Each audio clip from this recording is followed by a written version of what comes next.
అందరికీ వందనాలు. ఈరోజు బైబిల్ రీడింగ్లో యోహాను సువార్త 8వ అధ్యాయం నుండి. యేసు ఒలీవల కొండకు వెళ్ళెను. తెల్లవారగానే యేసు తిరిగి దేవాలయంలోనికి రాగా ప్రజలందరూ ఆయన యొద్దకు వచ్చిరి. గనుక ఆయన కూర్చుండి వారికి బోధించుచుండెను. శాస్త్రులను పరిసయ్యులను వ్యభిచారమందు పట్టబడిన ఒక స్త్రీని తోడుకొని వచ్చి ఆమెను మధ్య నిలువబెట్టి, బోధకుడా, ఈ స్త్రీ వ్యభిచారము చేయుచుండగా పట్టబడెను. అట్టి వారిని రాళ్ళు రువ్వి చంపవలెనని ధర్మశాస్త్రములో మోషే మనకు ఆజ్ఞాపించెను గదా.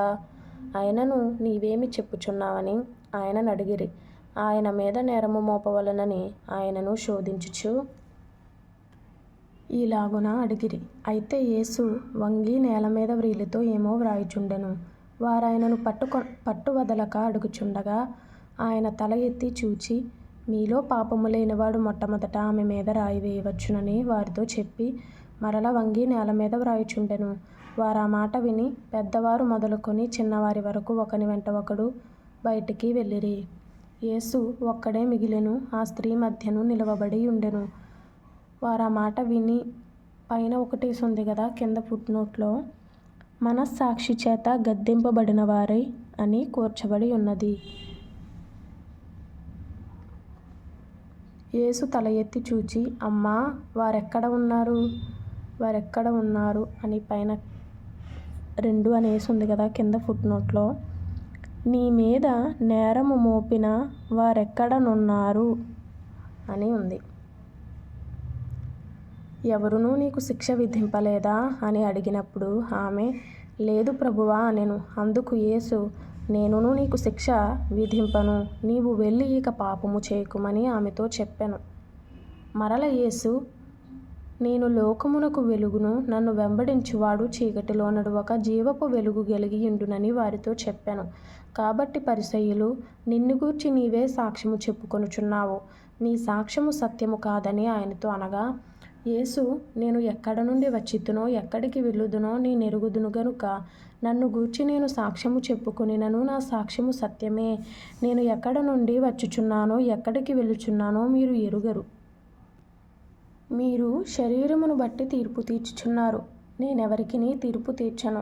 నేను ఒక్కడనై ఉండక నేనును నన్ను పంపిన తండ్రియు కూడా నున్నాము గనుక నేను తీర్పు తీర్చినను నా తీర్పు సత్యమే.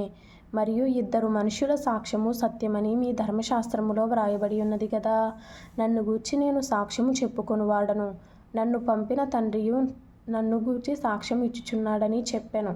వారు, నీ తండ్రి ఎక్కడ ఉన్నాడని ఆయనను అడుగగా యేసు, మీరు నన్నైనను నా తండ్రినైనను ఎరుగరు. నన్ను ఎరిగి ఉంటిరా, నా తండ్రిని కూడా ఎరిగియుందురని వారితో చెప్పెను. ఆయన దేవాలయములో బోధించుచుండగా కానుక పెట్టె ఉన్న చోట ఈ మాటలు చెప్పెను. ఆయన గడియ ఇంకనూ రాలేదు గనుక ఎవడునూ ఆయనను పట్టుకొనలేదు. మరి ఒకప్పుడు ఆయన, నేను వెళ్ళిపోవుచున్నాను, మీరు నన్ను వెదకుదురు గాని మీ పాపములోనే ఉండి చనిపోవుదురు. నేను వెళ్ళు చోటికి మీరు రాలేరని వారితో చెప్పెను. అందుకు యూదులు, నేను వెళ్ళు చోటికి మీరు రాలేరని ఈయన చెప్పుచున్నాడే, తన్ను తాను చంపుకొనునా అని చెప్పుకొనుచుండిరి. అప్పుడాయన, మీరు క్రింది వారు, నేను పైనుండి వాడను. మీరు ఈ లోక సంబంధులు, నేను ఈ లోక సంబంధుడను కాను. కాగా మీ పాపములలోనే ఉండి మీరు చనిపోవుదురని మీతో చెప్పితిని. నేను ఆయననని మీరు విశ్వసించని ఎడల మీరు మీ పాపములలోనే ఉండి చనిపోవుదురని వారితో చెప్పెను. కాబట్టి వారు, నీవెవరవని ఆయననడుగగా యేసు వారితో, మొదట నుండి నేను మీతో ఎవడనని చెప్పుచుంటినో వాడినే. మిమ్మును గూర్చి చెప్పుటకును తీర్పు తీర్చుటకును చాలా సంగతులు నాకు కలవు గాని నన్ను పంపినవాడు సత్యవంతుడు. నేను ఆయన యొద్ద వినిన సంగతులే లోకమునకు బోధించుచున్నానని చెప్పెను. తండ్రిని గూర్చి తమతో ఆయన చెప్పెనని వారు గ్రహింపకపోయిరి. కావున యేసు, మీరు మనుష్య కుమారుని పైకెత్తినప్పుడు నేనే ఆయనననియు నా అంతట నేనే ఏమియు చేయక తండ్రి నాకు నేర్పినట్టు ఈ సంగతులు మాటలాడుచున్నాననియు మీరు గ్రహించెదరు. నన్ను పంపినవాడు నాకు తోడై ఉన్నాడు. ఆయనకిష్టమైన కార్యము నేనెల్లప్పుడూ చేయుదును గనుక ఆయన నన్ను ఒంటరిగా విడిచిపెట్టలేదని చెప్పెను. ఆయన ఈ సంగతులు మాటలాడుచుండగా అనేకులు ఆయన యందు విశ్వాసముంచిరి.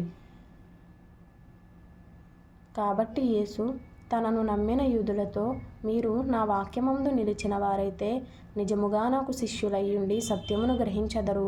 అప్పుడు సత్యము మిమ్మును స్వతంత్రులనుగా చేయునని చెప్పగా, వారు, మేము అబ్రహాము సంతానము, మేము ఎన్నడును ఎవనికిని దాసులమై ఉండలేదే, మీరు స్వతంత్రులుగా చేయబడుదురని ఏల చెప్పుచున్నామని ఆయనతో అనిరి. అందుకు యేసు, పాపము చేయు ప్రతివాడును పాపమునకు దాసుడని మీతో నిశ్చయముగా చెప్పుచున్నాను. దాసుడెల్లప్పుడూ ఇంటిలో నివాసము చేయడు, కుమారుడెల్లప్పుడూ నివాసము చేయును. కుమారుడు మిమ్మును స్వతంత్రులనుగా చేసిన ఎడల మీరు నిజముగా స్వతంత్రులై యుందురు. మీరు అబ్రహాము సంతానమని నాకు తెలియను, అయినను మీలో నా వాక్యమునకు చోటులేదు గనుక నన్ను చంప వెదకుచున్నారు. నేను నా తండ్రి యొద్ద చూచిన సంగతులే బోధించుచున్నాను. ఆ ప్రకారమే మీరు మీ తండ్రి యొద్ద వినిన వాటినే జరిగించుచున్నారని వారితో చెప్పెను. అందుకు వారు ఆయనతో, మా తండ్రి అబ్రహామనిరి. యేసు, మీరు అబ్రహాము పిల్లలైతే అబ్రహాము చేసిన క్రియలు చేతురు. దేవుని వలన వినిన సత్యము మీతో చెప్పిన వాడనైన నన్ను మీరిప్పుడు చంప వెదకుచున్నారే. అబ్రహాము అట్లు చేయలేదు, మీరు మీ తండ్రి క్రియలే చేయుచున్నారని వారితో చెప్పెను. అందుకు వారు, మేము వ్యభిచారము వలన పుట్టిన వారము కాము, దేవుడొక్కడే మాకు తండ్రి అని చెప్పగా, యేసు వారితో ఇట్లనెను, దేవుడు మీ తండ్రి అనే ఎడల మీరు నన్ను ప్రేమింతురు. నేను దేవుని యొద్ద నుండి బయలుదేరి వచ్చియున్నాను, నా అంతట నేనే వచ్చి ఉండలేదు, ఆయన నన్ను పంపెను. మీరేల నా మాటలు గ్రహింపకున్నారు? మీరు నా బోధ విననేరకుండుట వలననే గదా. మీరు మీ తండ్రియగు అపవాది సంబంధులు. అపవాది అనే మాటకి కింద ఫుట్నోట్లో సాతాను అని ఉంది. మీ తండ్రి దురాశలు నెరవేర్చగోరుచున్నారు. ఆది నుండి వాడు నరహంతకుడై ఉండి సత్యమందు నిలిచిన వాడు కాడు, వాని యందు సత్యమే లేదు. వాడు అబద్ధమాడునప్పుడు తన స్వభావము అనుసరించియే మాటలాడును. వాడు అబద్ధికుడును అబద్ధమునకు జనకుడునై ఉన్నాడు. జనకుడు అనే మాట కింద ఫుట్నోట్లో అబద్ధికునికి జనకుడై అని ఉంది. నేను సత్యమునే చెప్పుచున్నాను గనుక మీరు నన్ను నమ్మరు. నాయందు పాపమున్నదని మీలో ఎవడు స్థాపించును?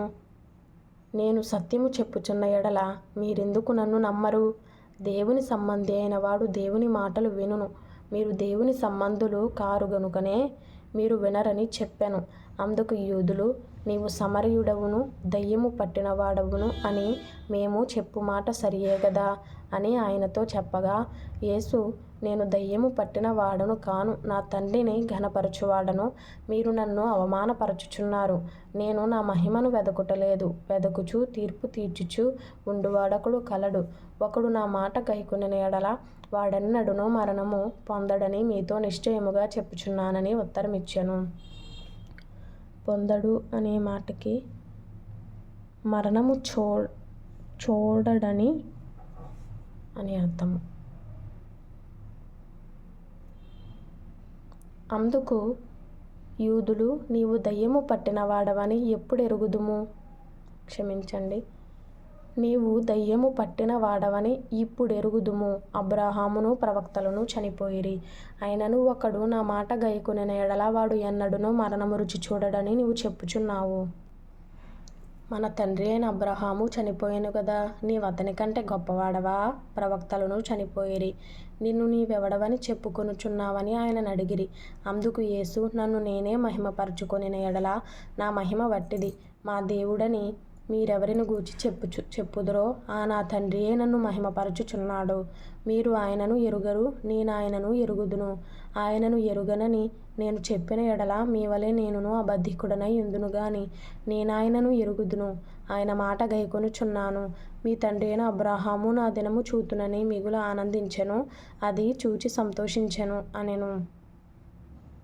అందుకు యూదులు, నీకింకను 50 సంవత్సరములైన లేవే, నీవు అబ్రహామును చూచితివా అని ఆయనతో చెప్పగా, యేసు, అబ్రహాము పుట్టక మునుపే నేను ఉన్నానని మీతో నిశ్చయముగా చెప్పుచున్నానెను. కాబట్టి వారు ఆయన మీద రువ్వుటకు రాళ్ళు ఎత్తిరి గాని యేసు దిగి దేవాలయంలో నుండి బయటికి వెళ్ళిపోయెను. యోహాను 8వ అధ్యాయము 11వ వచనంలో ఇంపార్టెంట్ అయిన మాట. ఈ అధ్యాయంలో వ్యభిచారమందు పట్టబడిన స్త్రీని తీసుకొచ్చినప్పుడు యేసు ఆమెను కనికరించి ఆమె మీద కృప చూపి ఆమెను క్షమించి ఈ విధంగా చెప్తాడు. యేసు, నేనును నీకు శిక్ష విధింపను, నీవు వెళ్ళి ఇక పాపము చేయకుమని ఆమెతో చెప్పెను. చాలా ఇంపార్టెంట్ అయిన మాట ఇది. తరువాత కీర్తనల గ్రంథము నుండి 76వ కీర్తన. ప్రధాన గాయకునికి తంతి వాద్యములతో పాడదగినది. ఆసాపు కీర్తన గీతము. యూదాలో దేవుడు ప్రసిద్ధుడు, ఇశ్రాయేలులో ఆయన నామము గొప్పది. షాలేములో ఆయన గుడారమున్నది, సియోనులో ఆయన ఆలయమున్నది. అక్కడ వింటి అగ్నిబాణములను, కేడెములను, కత్తులను, యుద్ధాయుధములను ఆయన విరుగగొట్టెను. సెలా అంటే ఆగి ఆలోచించు అని అర్థము. దుష్ట మృగములుండు పర్వతముల సౌందర్యము కంటే నీవు అధిక తేజస్సు గలవాడవు. కఠిన హృదయులు దోచుకొనబడి ఉన్నారు. కింద ఫుట్నోట్లో కఠిన హృదయులు అనే మాటకి గుండె దిట్టరులు అని వ్రాయబడి ఉంది. వారు నిద్ర నొంది ఉన్నారు. పరాక్రమశాలులందరి బాహుబలము హరించెను. యాకోబు దేవా, నీ గద్దింపునకు రథసారథులకును గుర్రములకును గాఢ నిద్ర కలిగెను. నీవే భయంకరుడవు. నీవు కోపపడు వేళ నీ సన్నిధిని నిలువగలవాడెవడు? నీవు తీర్చిన తీర్పు ఆకాశములో నుండి వినబడజేసితివి.